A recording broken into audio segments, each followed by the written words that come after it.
Yes, welcome to all. स्वागत आप सभी का अनअकैडमी के लाइव सेशन में, और हम आ चुके हैं अभी लाइव। जय Hind, welcome. Selection batch lecture number 53। जबरदस्त क्लास होने वाली है आज की। सिलेक्शन बैच का ये जो लेक्चर नंबर 53 हम आज करने वाले हैं, धमाकेदार क्लास 53 और वेव एंड साउंड या साउंड एंड वेव पार्ट 5। अगर पहले का इसका आपने कोई भी पार्ट मिस कर दिया है तो मैंने कंप्लीट प्लेलिस्ट बना रखी है, उस प्लेलिस्ट से जाके आप प्रत्येक पार्ट को तैयार करें, क्योंकि ये साउंड एंड वेव एक ऐसा टॉपिक है। एक बच्चे ने कमेंट भी कर दिया था परसों कि सर कोई भी टीचर है ना एक दो वीडियो बना के निकल लेता है, आप पूरा कराओगे? मैंने कहा जरूर कराऊंगा। ठीक है, बहुत इंटरेस्टिंग टॉपिक होता है, इंटरेस्टिंग चैप्टर है।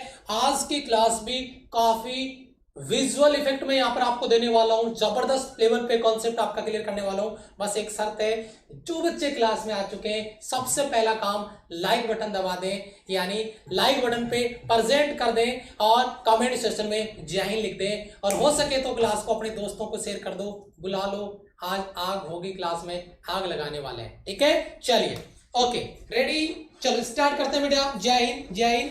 चलो देखिए बेटा, जो आपका साउंड वेव है, और क्लास को आगे बढ़ाऊं इससे पहले एक चीज और बता दूं बेटा, आज शाम को हमारी मैराथन क्लास है। ठीक है, शाम को मैराथन क्लास रखी गई है 7:30 बजे। शाम को 7:30 बजे मैराथन क्लास रखी गई है अनअकैडमी वॉरियर्स यूट्यूब चैनल पे। ठीक है, और पार्ट 1 उसकी क्लास होगी आज पार्ट 1 होगा। नेक्स्ट डे या तो संडे को या मंडे को इसका पार्ट 2 आएगा। और हम इसमें क्या करेंगे, हम इसमें करेंगे पूरी फिजिक्स का निचोड़, यानी छोटे छोटे कॉन्सेप्ट जो आपके फॉर्मूले वो रिवीजन, और साथ में प्रैक्टिस भी चलेगी, कुछ क्वेश्चन भी साथ साथ टॉपिक वाइज प्रैक्टिस होगा। तो बहुत इंटरेस्टिंग होने वाली है क्लास। सारे बच्चे फुल जोश के साथ फुल रिवीजन के लिए अपने क्लास में यहाँ पर पहुंच जाएंगे, जिसके बारे में अपन बात कर रहे हैं। ठीक है, वॉइस वगैरह क्लियर है? वॉइस वगैरह क्लियर है? वॉइस वगैरह क्लियर है? जरा बताएं एक बार फटाफट से सारे बच्चे। वॉइस वगैरह क्लियर है? सारे बच्चे बताएं एक बार फटाफट से। वॉइस वगैरह क्लियर है? सारे बच्चे बताएं एक बार। ओके यस, चलो स्टार्ट। देखो स्टार्ट करते हैं, आगे बढ़ते हैं। यहां पे देखिए, अपन आज जो टॉपिक डिस्कस करने वाले हैं वो टॉपिक हमारा रहेगा आपका तरंगों का परावर्तन और अपवर्तन। सबसे पहले टॉपिक बहुत विजुअल इफेक्ट होने वाला है, आगे पूरा विजुअल इफेक्ट के साथ में क्लियर करेंगे। जो आपने वेव पढ़ी है, वेव का रिफ्लेक्शन कैसे होता है, कैसे फेज चेंज होती है, एक एक पॉइंट आपको क्लियर कराऊंगा। ये तो शुरुआत है, एक एक चीज आपको मैं फील कराऊंगा कि एक्चुअल में होता कैसे है।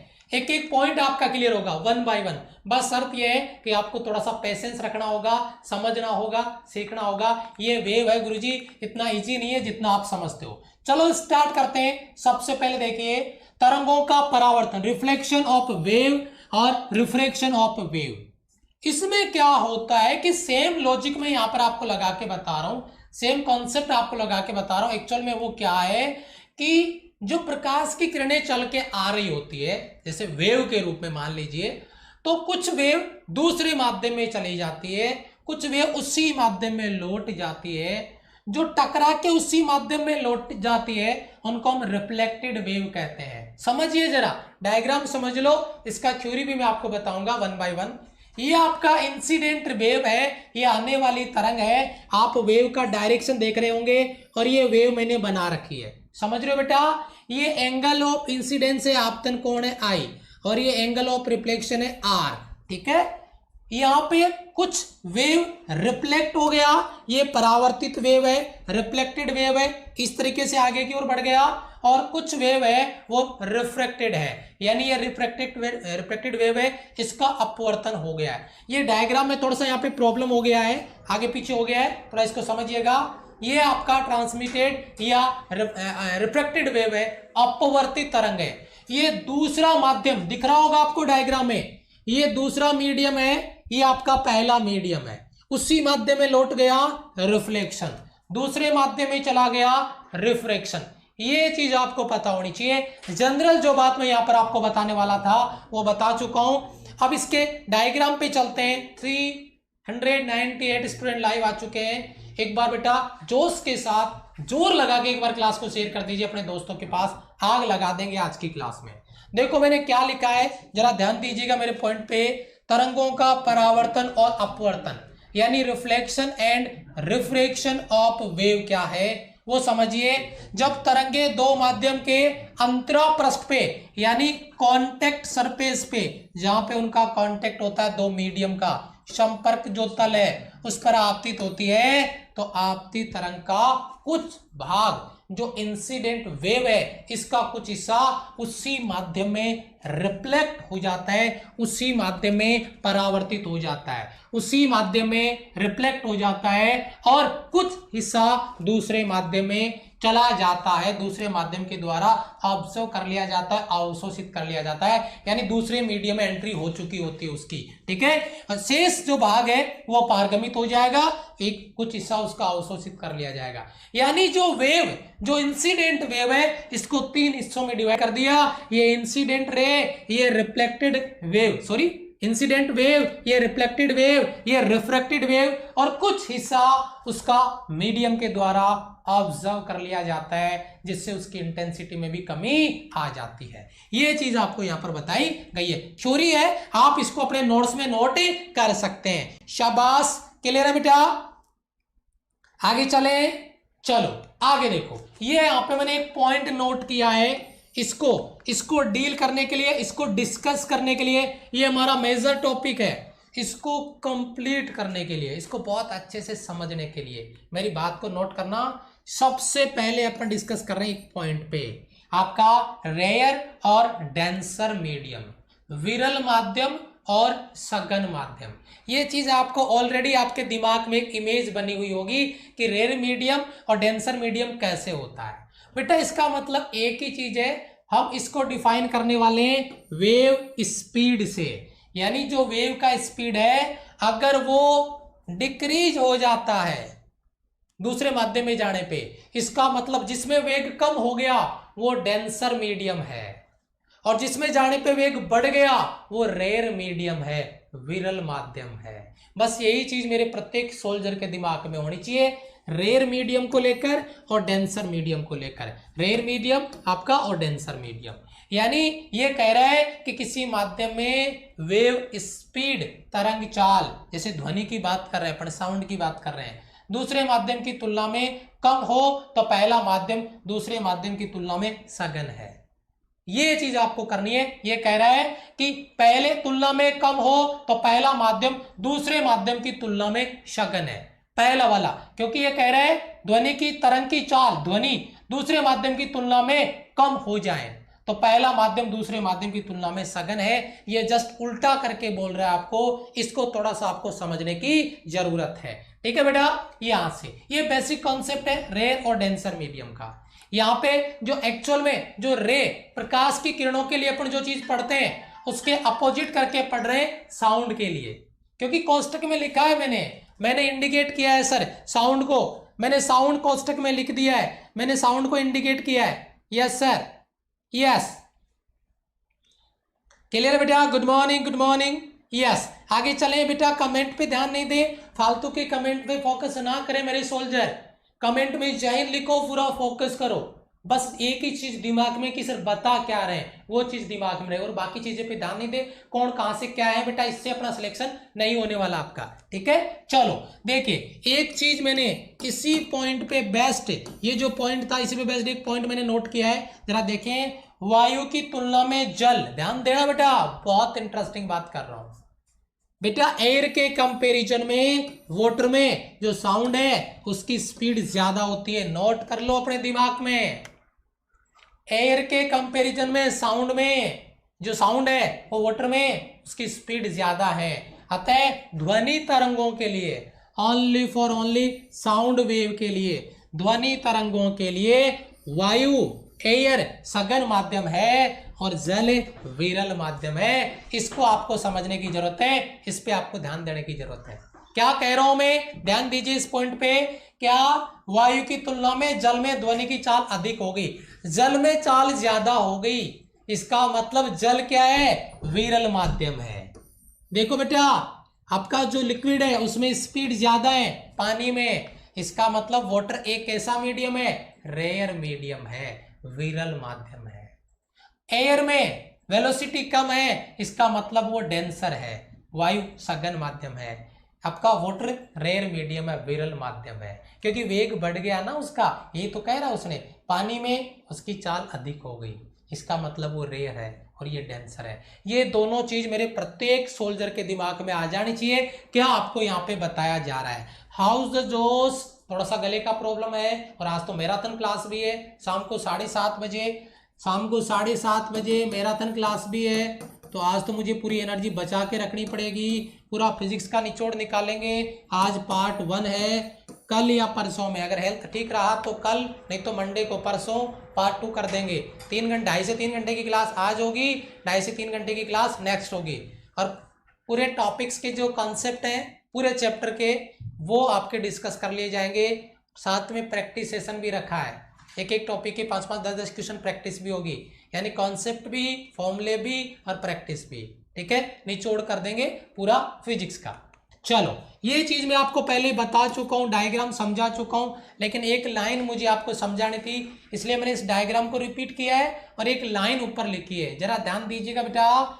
चाहे रिफ्लेक्शन हो चाहे रिफ्रैक्शन हो, यानी रिफ्लेक्शन हो या रिफ्रैक्शन हो, फ्रीक्वेंसी आवृत्ति हमेशा कांस्टेंट रहेगी, फ्रीक्वेंसी हमेशा सेम रहेगी, आवृत्ति चेंज नहीं होगी। अभी बात करूंगा मैं, सवाल पूछा गया है, पूछा जाता है, पूछा जाएगा।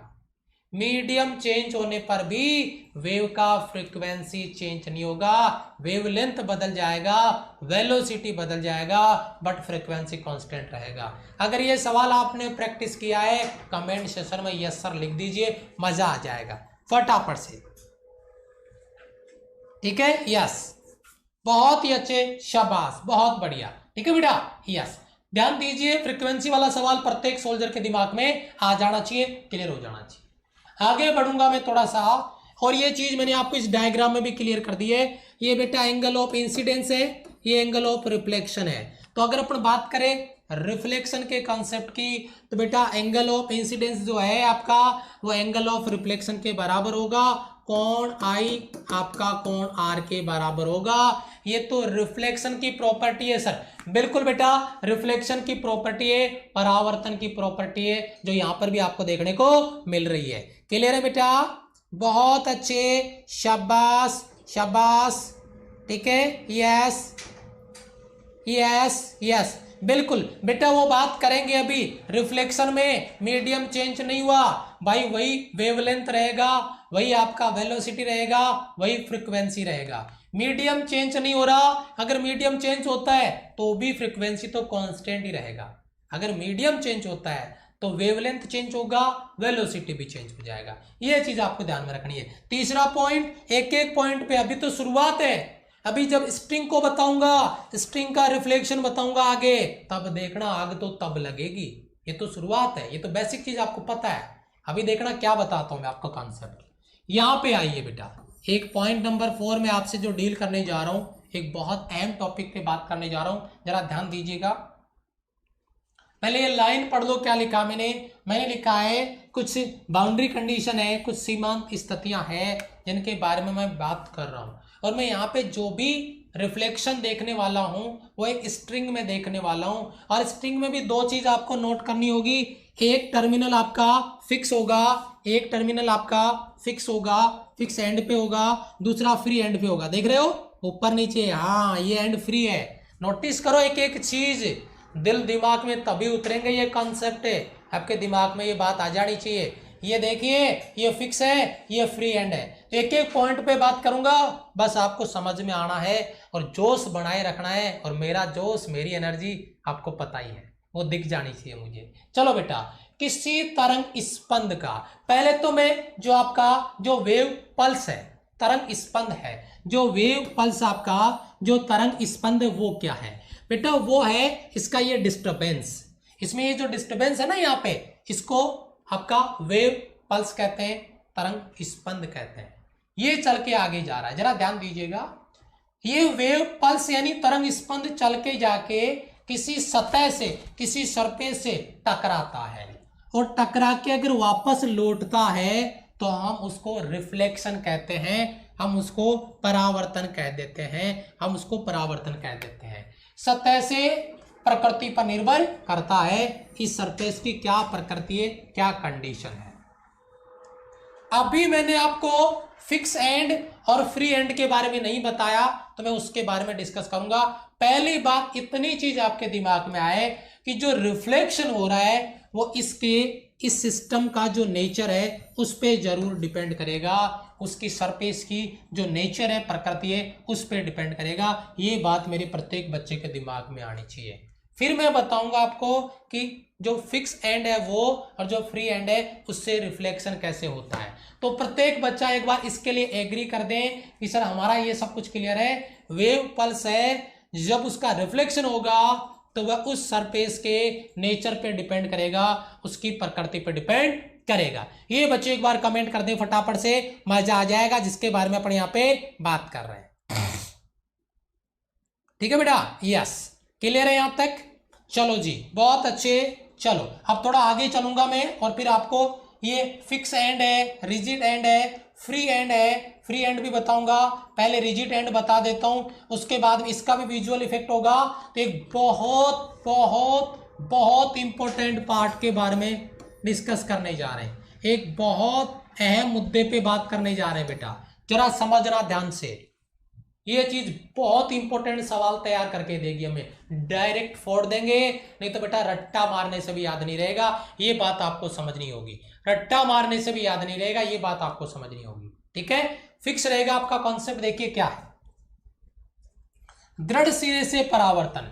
यदि एक सिरे से कसी हुई डोरी में, यदि एक सिरे से कसी हुई डोरी में दूसरे सिरे, एक सिरे से कसी हुई डोरी में दूसरे सिरे से तरंग उत्पन्न की जाए तो यह तरंग दृढ़ सिरे पर पहुंचती है और दृढ़ सिरे से ऊपर की ओर एक बल आरोपित होता है। न्यूटन के नियम से दृढ़ सिरा डोरी पर आपतित परिमाण में समान किंतु विपरीत दिशा में बल लगाता है। इससे लौटते समय तरंग उलट जाती है, अर्थात उसमें पाई का कलांतर या परिवर्तन हो जाता है। सर हमारे कुछ समझ नहीं आया, कुछ भी नहीं समझ में आया, बिल्कुल आंख बंद कर लो, कोई दिक्कत नहीं है। थोड़ा आगे लेके चलता हूं मैं आपको, थोड़ा आगे लेके चलता हूं। एक चीज आप मुझे यहां से बता, इस डायग्राम से देखिए एक बार बेटा। एक मेरे पास वेव है, ये वेव है और ये उसका श्रृंग है सी, और इसमें ये आपका आता है वृत्त टी। ठीक है, आपका यहाँ पे मैंने लिखा भी है, ऊपर देख रहे होंगे आप, और उसका इन्वर्स कर दिया सी।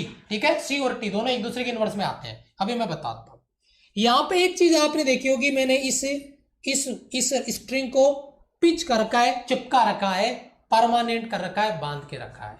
इस स्ट्रिंग को, रस्सी को मैंने पकड़ के झटका लगाया और उस झटके के साथ में इसमें एक आपका पल्स, वेव पल्स यानी तरंग स्पंद उत्पन्न हुआ और वो यूं करता हुआ आगे चल रहा है, आगे की तरफ जा रहा है। ये डायरेक्शन है इसके चलने की। ये यहां से यहां पे आया, देखो आगे आ गया, पहले कहां पे था, अब इसके पास में आया। जब ये पल्स, वेव पल्स इस रिजिड एंड के पास आया, इस दृढ़ सिरे के पास आया।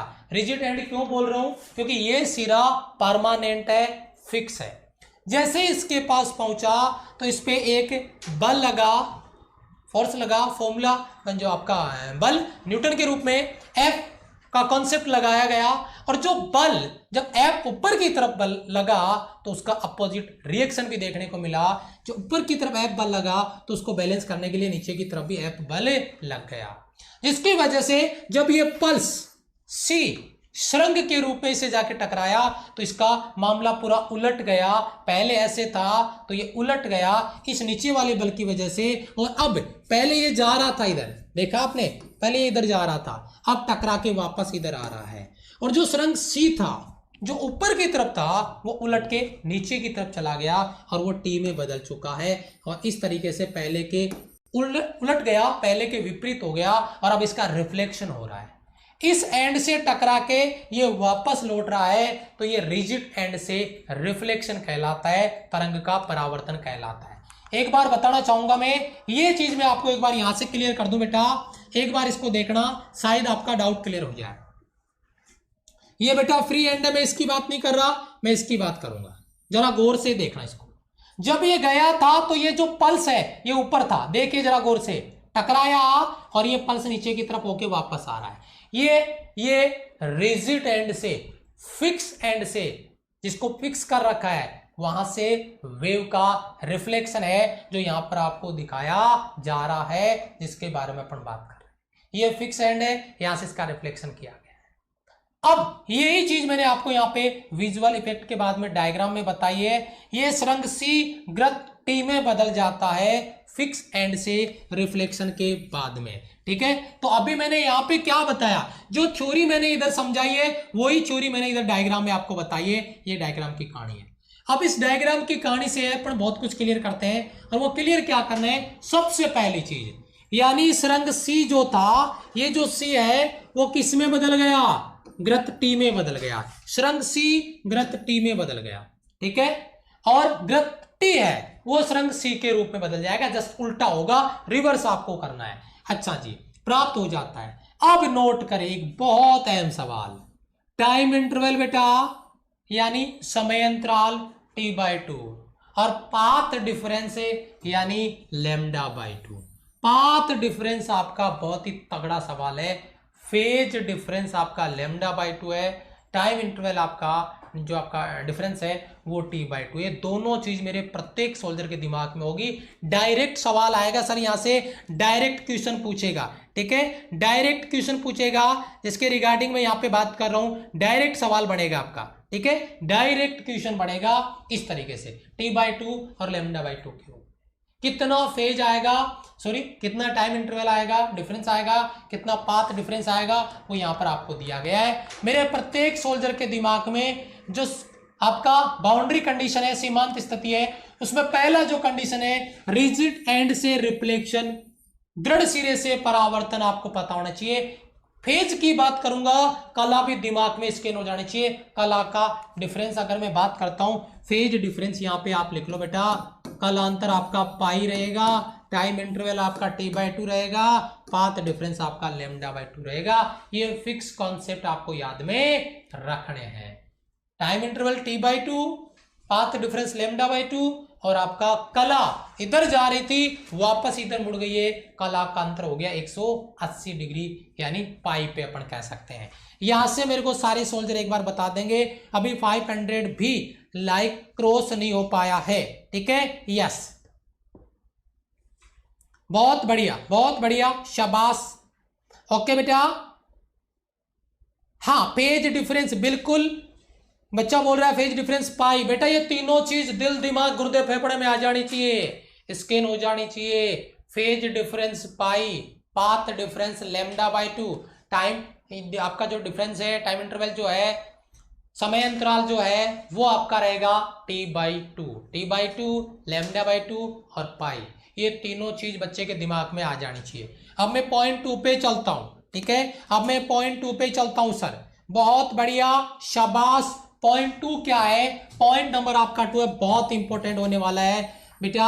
जो फ्री एंड है वहां से reflection, reflection from free and, यानी स्वतंत्र। बेटा स्वतंत्र का मतलब समझ रहे हो, अगर मेरे पास कोई स्ट्रिंग है, अगर मेरे पास कोई रस्सी है, अगर मेरे पास कोई स्ट्रिंग है, मान लीजिए स्ट्रिंग है मेरे पास, ठीक है, ये रस्सी है, ये स्ट्रिंग है, और इसको, इस सिरे को मैंने फ्री कर रखा है, इसको ऐसे कर तो रखा है लेकिन ये फ्री एंड है। जैसे मैं आपको बताऊं, जैसे मान लीजिए इस तरीके से मैं इसको बंद कर देता हूं, एक बार गांठ लगा देता हूं इस पे, ठीक है, ऐसे, और यहाँ पे ये आपका एक मैंने लगा दिया है, और यहाँ पे ये फ्री है। अब जैसे मैं इसमें झटका लगाऊंगा तो ये जो सिरा है वो अपने आप ऊपर नीचे हो जाएगा, ये फ्री एंड होगा, ठीक है। और पहले वाला था जो फिक्स था, ऐसे में इसको पकड़ के रखा हूं, अब ऊपर नीचे नहीं जाएगा ये, तो उसे रिजिड एंड बोला हमने, और ये आपका जो है फ्री एंड है। तो सर इससे क्या फर्क पड़ेगा, वो बात आपको समझनी है, वो फर्क आपको समझना है, और उस फर्क को मैं एक बार आपको आगे लेके जाऊंगा, फिर बताऊंगा, फिर वापस आता हूं। ये बेटा यहां पे रिफ्लेक्शन होता है, और ये आपका फिक्स एंड है, ये आपका फिक्स एंड है, नोट करना, ये फिक्स एंड है। और यहां पे देखो एक रिंग बना रखी है मैंने, ये रिंग देखो ऊपर नीचे, ये फ्री है, ये रिंग फ्री है जैसे मैंने अभी बनाई है, ये ऊपर नीचे आराम से हो जाएगा, देखना गौर से। यस, अब देखो ये वापस आ रहा है, तो आपने क्या डिफरेंस नोट किया, बस ये कंपैरिजन के लिए ये विजुअल इफेक्ट डाला गया है। ये रिजिड एंड परमानेंट फिक्स, ये फ्री एंड, जब इसमें रिफ्लेक्शन हुआ तो सुरंग ग्रत में बदल गया, उलट गया। ये देखिए यहां पे path difference lambda by 2, time interval T by 2, लेकिन अगर अपन बात करते हैं फेज डिफरेंस तो वह पाई है। ये चीज आपको नोट करनी है। अब इसमें देखिए यहां पे देखिए ऊपर की तरफ है और जब रिफ्लेक्शन होगा तब भी ऊपर की तरफ ही आएगा। क्यों? क्योंकि इसमें जो पीछे जो फोर्स लग रहा था एफ इस पॉइंट पे ऊपर की तरफ, उतना ही फोर्स नीचे लग रहा था, वो यहां पे नहीं लगेगा क्योंकि ये फ्री एंड है। और इसी वजह से अगर सुरंग जा रहा है तो लौट के सुरंग ही वापस आएगा सी। अगर ग्रत जा रहा है, टी जा रहा है तो टी ही वापस लौट के आएगा रिफ्लेक्शन के रूप में। ये बात आपको समझने की जरूरत है। अभी मैं एक बार इसको डायग्राम से भी बता देता हूं, फिर वापस पढ़ूंगा। ध्यान दीजिए, ये सुरंग सी आया, ये आपका इसका वेव पल्स है, एक आपका वेव पल्स आपको यहां पर दिया गया है। ये देखिए आपका एक वेव पल्स इस तरीके से आगे बढ़ रहा है। ये देखो बेटा फ्री एंड, एक रिंग बना के रखी है मैंने, ये और आगे बढ़ा, ये फ्री एंड है और ये इसका रिफ्लेक्शन हो गया वापस। सी गया था और सी ही वापस लौट के आ रहा है, देख रहे होंगे आप, श्रृंग के रूप में वापस लौट गया, रिफ्लेक्शन इसका हो गया जो यहां पर आपको दिया जा रहा है। अब थोड़ा सा मैं आपको बैक लेता हूं, डायग्राम अगर समझ में आया तो ये कहानी जो मैंने इधर बताया है ताकि आप खुद नोट्स बनाओ तो नोट्स को पढ़ के खुद भी समझ पाओ। अगर मैंने जो बताया वो भूल जाते हो तो क्या लिखा है कि डायग्राम के हिसाब से जो आपका फ्री एंड है, मुक्त सिरा है, मुक्त सिरे से परावर्तित होती है तो इसकी कला में कोई परिवर्तन नहीं होता। बहुत बहुत अहम सवाल आपका, इसकी फेज में कोई डिफरेंस नहीं है। ये देखिए वापस जिस तरफ से आया था उसी फेज में वापस लौट जाता है, फेज चेंज नहीं होती है। यानी पहले ऊपर था अभी नीचे की तरफ, जो इसमें हो रहा है वो इसमें कभी नहीं होता। तो ये समझना फेज में कला में बहुत इंपॉर्टेंट चीज है, कोई परिवर्तन नहीं होगा क्योंकि कोई प्रतिक्रिया बल नहीं होता। नोट करना मेरी बात, ये फ्री हैंड है, इसमें यहां पे कोई बल नहीं लगता, इसमें बल लगता ऊपर और नीचे। यहां पे फ्री हैंड की वजह से कोई बल नहीं लगता। सुरंग सी का परावर्तन सुरंग के रूप में ही होगा, ग्रत टी का परावर्तन ग्रत के रूप में ही होगा। मेरे प्रत्येक सोल्जर के बीच में, प्रत्येक सोल्जर को ये आपका रिजिड एंड और फ्री एंड का रिफ्लेक्शन समझ में आना चाहिए। एक बहुत अहम सवाल मैंने आपके यहाँ पे लिखा है। यहाँ पे देखिए टाइम इंटरवल भी आपका 0 और पाथ डिफरेंस भी आपका 0। मतलब अगर मैं इसको कंपेयर करूं, इसमें पाथ डिफरेंस 0, इसमें टाइम इंटरवल 0, इसमें पेज डिफरेंस 0, क्योंकि ये फ्री हैंड है। और ये कंपैरिजन अगर मेरा कोई सोल्जर कर पा रहा है तो जरा एक बार जोश के साथ हाउस द जोश पे रिप्लाई बताइए, ठीक है? यस, बहुत अच्छे, शाबाश, वेरी गुड बेटा, वेरी गुड, बहुत अच्छे। ये कॉन्सेप्ट अगर आपका क्लियर है तो मुझे बताइए, मैं थोड़ा आगे बढ़ जाता हूं, थोड़े आगे चला जाता हूं, ठीक है? फटाफट से जल्दी बताइए बेटा, फास्ट।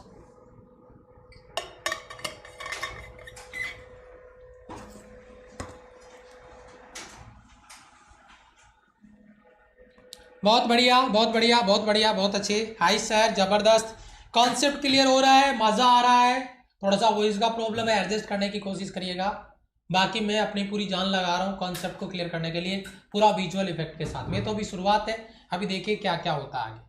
चलो अभी देखते हैं तीसरा पॉइंट आपका क्या है इसका। पहला हो गया रिजिड एंड, दूसरा हो गया फ्री एंड, और तीसरी कंडीशन आपके सामने है कुछ भी जो इफेक्ट है, इफेक्ट ऑन डिफरेंट वेरिएबल्स। जो वेरिएबल्स है उन पे क्या इफेक्ट आता है, क्या प्रभाव पड़ता है। और यहां से मैं कहूंगा एक, यार आप कितना लगा लो इस पे, 3 स्टार लगा लो, नहीं 5 स्टार लगा लो, जो मर्जी आए स्टार लगा लो, लेकिन इस सवाल को दिमाग में स्कैन कर लो, कॉपी पेस्ट कर लो इसको। सवाल बनेगा, पूछा गया है, पूछा जाएगा, क्योंकि बहुत तगड़ा सवाल बनता है। सवाल पे फोकस करते हैं, क्या क्वेश्चन बनता है। सबसे पहली चीज, क्या रिफ्लेक्शन में मीडियम चेंज होता है? No sir. क्या रिफ्लेक्शन में मीडियम चेंज होता है? No sir.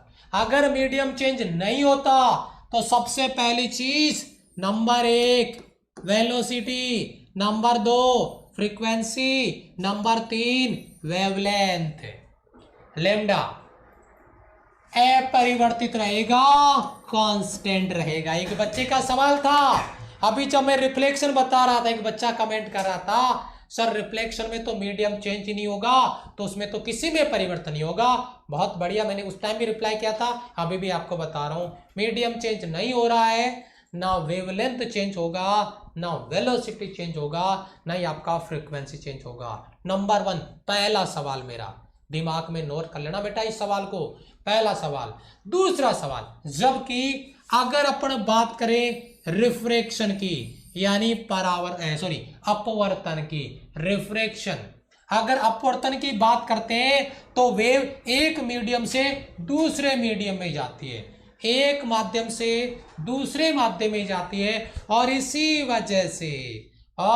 वजह से number 1 speed, number 2 wavelength. Speed और वेवलेंथ बदल जाते हैं, लेकिन नंबर 3 आपका फ्रीक्वेंसी तो यहां पर भी नहीं बदलेगा, कांस्टेंट रहेगा। और ये चीज मैं आपको शुरू से बताते आ रहा हूं बेटा, अगर आपने बुक्स में प्रैक्टिस की है किसी भी बुक्स में इस टॉपिक की, तो आपको पता है यहां से कितने सारे सवाल बनने वाले हैं। एक सवाल बनता है किस किस का परिवर्तन होगा, एक सवाल बनता है किसका परिवर्तन नहीं होगा, एक सवाल यह बनेगा निम्न में से कौन कांस्टेंट रहेगा, अकेला एक पूछेगा, निम्न में से कौन सा कांस्टेंट नहीं रहेगा, एक अकेला। एक में 3 ऑप्शन देके ऑल ऑफ अबव करवा देगा या नन ऑफ दीज करवा देगा, एक ऑप्शन एक सिंगल देके पूछ लेगा। इस तरीके के 4-5 सवाल बनते हैं। मेरे प्रत्येक सोल्जर को ये सवाल क्लियर हो जाना चाहिए। बहुत बढ़िया, शाबाश शाबाश। क्लियर है बेटा, क्लियर है? यस, बहुत अच्छे। इस बार नेवी में आया था, बिल्कुल आगे भी आएगा। एक बहुत अच्छा क्वेश्चन है, मैंने आपको कहा इसको आप 5 स्टार लगा लीजिए। रिफ्लेक्शन, परावर्तन में मीडियम चेंज नहीं होता है तो कुछ भी चेंज नहीं होगा, लेकिन रिफ्रैक्शन, अपवर्तन में आपका वेलोसिटी या स्पीड और वेवलेंथ चेंज हो जाएगा, लेकिन फ्रीक्वेंसी तो उसमें भी चेंज नहीं होगा। एक बहुत इंपॉर्टेंट सवाल हमने डिस्कस किया आपके साथ, और अब हम मूड हो रहा है हमारा मूवी देखने का। मैं आपको बताऊं भाई, अगर मैंने एक बात बोली है आपकी, अपने भाग्य को और दूसरों को दोष क्यों देना, जब सपने आपके हैं तो लड़ना भी आपको पड़ेगा, पढ़ना भी आपको पड़ेगा, तैयारी भी आपको करनी पड़ेगी। मेरे जब से मैंने ये ड्रीम देखा है डिफेंस में काम करने का, पढ़ाया मैंने ऑफलाइन 7-8 साल, 9 साल ये मान लो मैंने ऑफलाइन पढ़ा दिया, 2 साल 2.5 साल से मैं ऑनलाइन पढ़ा रहा हूं। जब से पढ़ाना स्टार्ट किया मेरे सपने ये बन गए, तो मेरा जो शौक था क्रिकेट मैच देखना, क्रिकेट खेलना दूर, मूवी देखना दूर, जब ये मूवी जैसा सीन आपको नजर आया ना, तब मुझे ये बात आ गई है। मतलब इन चीजों से मैं बहुत दूर रहता हूं। अभी वर्ल्ड कप हुआ था लास्ट टाइम का, उसमें मैंने 1 या 2 मैच भी देखे होंगे, वो भी पूरे नहीं देखे। ये बात जो बच्चे मेरे से प्लस में पढ़ते हैं उनको पता है, क्योंकि उस टाइम मेरी क्लास होती थी, बच्चे कहते थे सर आज तो इंडिया का मैच है, आज तो हमारे को मैच देखने दो। उनका नहीं, क्लास पे ध्यान दो, मैच देखते रहेंगे बाद में, ठीक है। तो अगर आपने सपने देखे हैं तो उन सपनों के बीच में जो भी आता है उसको साइड में करो, पहले अपने ड्रीम्स पूरे होने चाहिए, ठीक है। ये क्या बनाया हमने, यहां पे अपन बात करने वाले बेटा इको, यानी प्रतिध्वनि। इको गूंज आती है ना, जब आप इधर से बोलते हो, वो मूवी में नहीं होता क्या, वो एक लड़की पहाड़ पे चढ़ के जोर से बोलती है ना, और उसको फिर रिप्लाई आता है ना, सामने से आता है या गूंज के आता है, उसकी बात तो हम आगे करेंगे। और अभी वो सवाल भी बताऊंगा मैं आपको जो आपने कई बार घड़ी वाला सवाल किया है, घड़ी का मिलान करता है, इतनी दूर पहाड़ी पर आवाज आती है, घड़ी का मिलान करेगा, घड़ी तेज होगी पीछे हो जाएगी, सुस्त चुस्त, ऐसे सवाल किए ना आपको, स्लो फास्ट है, कितनी दूरी है उसकी, कितनी देर में सुनाई देगी, वो सारे सवाल यहीं से बनेंगे, प्रतिध्वनि से बनेंगे, इको से बनेंगे। तो एक बहुत इंपॉर्टेंट पॉइंट पे अपन डिस्कस करने जा रहे हैं। मजा आ रहा है पीछे का सीन देखे है? हाँ, पीछे का सीन देख के मजा आ रहा है, गजब, जैसे पीछे मूवी चल रही है ना पिक्चर हॉल में, क्या बात है। यस, देखो चलो आगे आ जाओ। प्रतिध्वनि है क्या चीज, सबसे पहले इसी पे बात कर लेते हैं, ठीक है। यस, प्रतिध्वनि, इस पे बात कर लेते हैं, बहुत बढ़िया, इसी पे बात कर लेते हैं, ठीक है। यस, अच्छा ठीक है, यस ओके ओके, यस। चलो देखो, यहाँ पे प्रतिध्वनि की अगर अपन बात कर रहे हैं, यहाँ पे इको जो आपको सुनाई देता है उसको समझिए जरा क्या चीज है। अरे कुछ भी नहीं है, बिल्कुल बेसिक चीज है। आपने बोला और सामने से दीवारों के कान होते हैं, दीवारों के जबान भी होती है, जीभ भी होती है, मतलब आपको फिर से सुनाई देता ना, रिप्लाई मिलता है। यस, वो रिप्लाई यहाँ पे आता है कैसे, जब उत्पन्न ध्वनि, कोई साउंड आपने क्रिएट किया और बहुत दूर पे कोई आपका रिफ्लेक्टर सरफेस है, मतलब परावर्तक सतह, जैसे कोई पहाड़ी है, बड़ी पहाड़ी, कोई बड़ी बिल्डिंग इमारत है, उससे टकरा के वापस आपको सुनाई देती है, इस ध्वनि को प्रतिध्वनि कहते हैं, इसे इको कहते हैं। साउंड का वापस से आप ही को सुनाई देना, आप ही को दिखाई देना, यही चीज है। वो चीज है ना कि किसी को जितना अपना ज्ञान बांटा जाए उतना ही ज्ञान उसका बढ़ता जाता है। ठीक है, ये बात फैक्ट है, नोट कर लेना इस बात को। ठीक है, यानी आपने जो साउंड क्रिएट किया वो सामने के रिफ्लेक्टर जो सरफेस है, परावर्तक सतह, उससे रिफ्लेक्ट होके फिर से आपको सुनाई देता है, इसे हम प्रतिध्वनि कहते हैं। तो सर इससे सवाल क्या बनेंगे, उन सवालों का क्या लॉजिक है, उन सवालों के बारे में अगर अपन यहाँ पे बात कर रहे हैं, ठीक है, तो वो देखिए वो सवाल क्या बनेगा, वो सवाल बनेगा आपका यहां से। देखिए गुरुजी बहुत तगड़ा सवाल है और कई बार मैंने प्रैक्टिस करवाया है ना, प्लस पे तो लगभग 5-6 सवाल करवाए मैंने इससे रिलेटेड। ठीक है, स्पेशल में भी एक आधा सवाल मैंने करवाया है जो आपको पता होगा, घड़ी वाला सवाल है ना। अलग अलग तरीके के सवाल बनते हैं, कई बार दूरी पूछ लेता है, कई बार टाइम पूछ लेता है, कई बार पूछ लेता है कितना आगे होगा कितने पीछे होगा। ठीक है, जरा समझिएगा, कॉन्सेप्ट एक जैसे नहीं होंगे, सबके कॉन्सेप्ट अलग अलग होंगे, ध्यान दीजिए। बट एक बंदा है यहाँ पे सूट वूट करके और एक सोर्स है, सोर्स यहाँ से कुछ साउंड क्रिएट किया जाता है, यहाँ से कुछ साउंड क्रिएट किया जाता है और ये साउंड चल के गया इधर और एक रिफ्लेक्टर है, एक दीवार है ना, उससे टकरा के वापस जो आपका श्रोता है, सुनने वाला है, उसको सुनाई दे रहा है। ये आपका सोर्स है और ये आपका श्रोता, जिसने सुना है उसको, लिसनर, सुनने वाला। जब ये साउंड टकरा के उससे वापस आएगा तो रिफ्लेक्ट होकर वापस आएगा, तो उस दीवार की या उस पहाड़ी की दूरी है हमारी डी।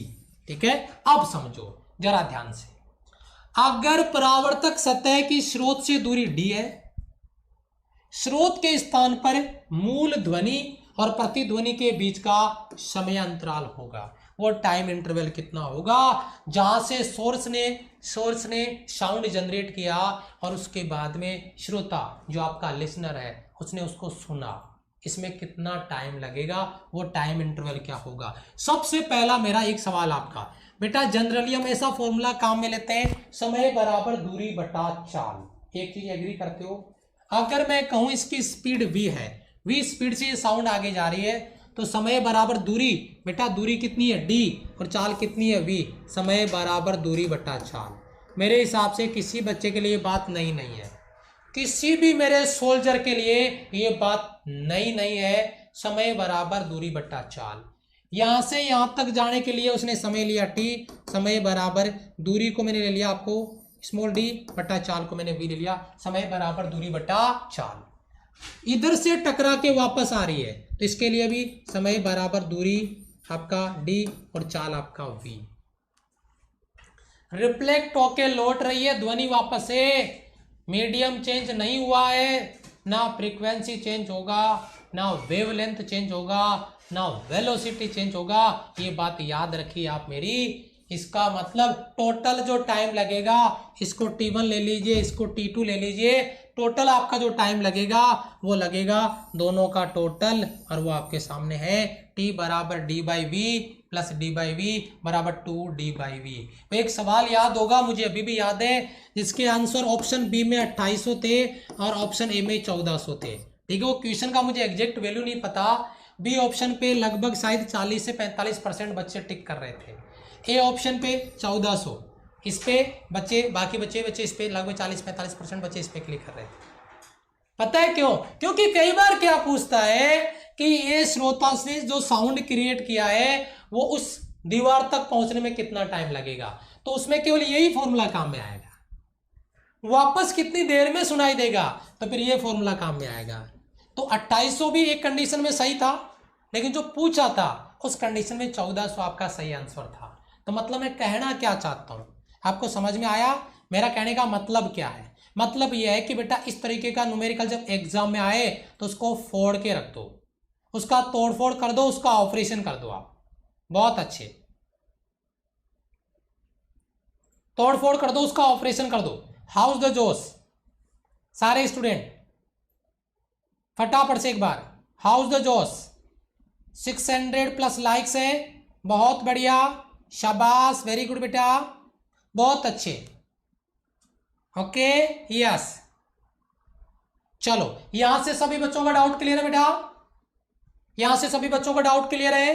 ये चीज मैंने पीछे बताई है, याद रखना, इको प्रतिध्वनि साउंड जिसके बारे में अपन यहाँ पे बात कर रहे थे, ये जो आपका कॉन्सेप्ट है, इस कॉन्सेप्ट को रिगार्डिंग प्रतिध्वनि, ध्वनि जाएगा टकरा के वापस आएगा, ठीक है, और हमें सुनाई देगा, उसी को हम इको बोलते हैं, ध्वनि का रिपीट होना, और उसी को लेकर एक न्यूमेरिकल बनता है। उस न्यूमेरिकल की बात मैंने यहाँ पे कर दी है, वो न्यूमेरिकल आपको मैंने तैयार करके यहाँ से दे दिया है। मेरे हिसाब से यहाँ से किसी बच्चे का कोई सवाल गलत नहीं होगा। जस्ट इंग्लिश की क्लास है बेटा, सर का कुछ इश्यू था, कल फीवर वगैरह था भयंकर वाला, इस वजह से तो आज क्लास ले रहे हैं। और इस टाइम फीवर होने का मतलब आप समझते हो टेंशन कितनी बड़ी हो जाती है, इस वजह से तो हम कोई रिस्क नहीं लेना चाहते, तो आज उनकी क्लास लगाई है, ठीक है, अभी उनकी क्लास है जस्ट मेरे बाद में। और एक चीज और, शाम वाली जो क्लास है वो भूल मत जाना बेटा, आज निचोड़ कर देंगे पूरा फिजिक्स का अनअकैडमी वॉरियर्स पे पार्ट 1, और अगर आपका पार्ट 1 में सपोर्ट रहा पूरा तो कल पार्ट 2 भी आ जाएगा, और मेरा गला सही रहा तो, ठीक है, क्योंकि मैं रेगुलर अगर 2-3 घंटे पढ़ाऊंगा तो मुझे लग रहा है कि प्रॉब्लम हो जाएगी, ठीक है, इसलिए बोल रहा हूँ। 7:30 बजे फुल सपोर्ट के साथ फुल शेयरिंग होगी, और आप मुझे प्रॉमिस करेंगे, आप मुझे प्रॉमिस करेंगे एक स्टूडेंट 5 स्टूडेंट को अपने साथ लेके आएगा, फटाफट बता दीजिए बेटा।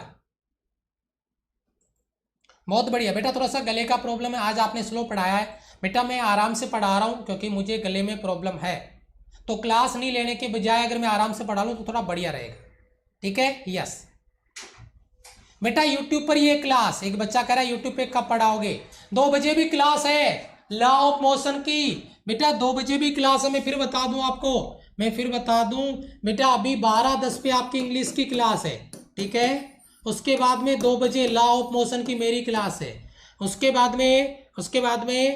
बाद में आपकी जो क्लास रहेगी वो रहेगी 7:30 यूट्यूब पर।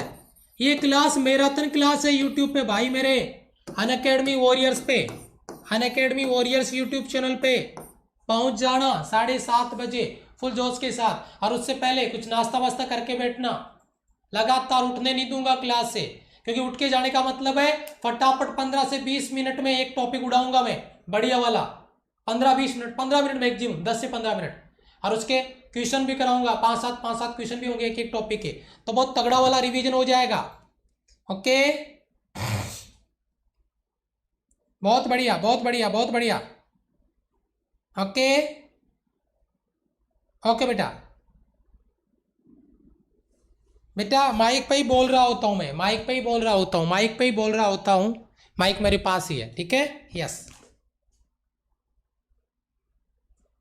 ओके बेटा, thank you so much. Class पे एक बार जो बच्चे नए आए वो एक बार सब्सक्राइब कर लें, बेल आइकन प्रेस कर लें। इसके आगे की जो क्लास है वो हम कल की क्लास में करेंगे, कल तो संडे है, कल संडे है ना, हाँ, तो कल की क्लास तो नहीं होगी, मंडे को होगी अब तो, मतलब देख रहे हो आप, मंडे टू फ्राइडे वाली जो क्लास है वो भी कल क्लास आपकी नहीं हुई थी 2 बजे वाली, तो ये क्लास मैंने लगा दिया आज आपके सामने है, ठीक है, आप सरप्राइज हो गए होंगे सैटरडे को क्लास कैसे लगा दी। बेटा मेरा काम है, एक दिन क्लास मिस होगी किसी रीजन की वजह से, और जिन बच्चों को यकीन नहीं है मैं बता सकता हूं, एक सेकंड बेटा, ये हमारे स्मार्ट बोर्ड का पूरा जुगाड़ है, पूरा सिस्टम है, मतलब आत्मा है पूरे स्मार्ट बोर्ड की, ठीक है। ये i5 प्रोसेसर में आया था लॉकडाउन के टाइम, जबरदस्ती मैंने जल्दी में मंगवाया था कि मुझे लगाना है, इसलिए तो उनके पास स्टॉक में नहीं था, तो i5 प्रोसेसर लगा दिया उस टाइम। अब उनका नया i7 प्रोसेसर आया है और उसकी वजह से उसको कल फिर से इंस्टॉल किया हमने, तो पूरा इसका सेटिंग चेंज हो गया, तो पूरी टीम ने इसको वापस से लग के वापस सही किया है, कल पूरा सारा अपडेट पहले का वापस किया है। इस वजह से कल 2 बजे वाली क्लास नहीं हो पाई थी, और इंग्लिश की क्लास के लिए मैंने बता ही दिया आपको, तो आज सारी क्लासें आपकी फिर से होगी, ठीक है, आज सारी क्लासें आपकी फिर से होगी, ठीक है बेटा। Thank you so much, love you all, bye bye, जय हिंद, ओके बाय।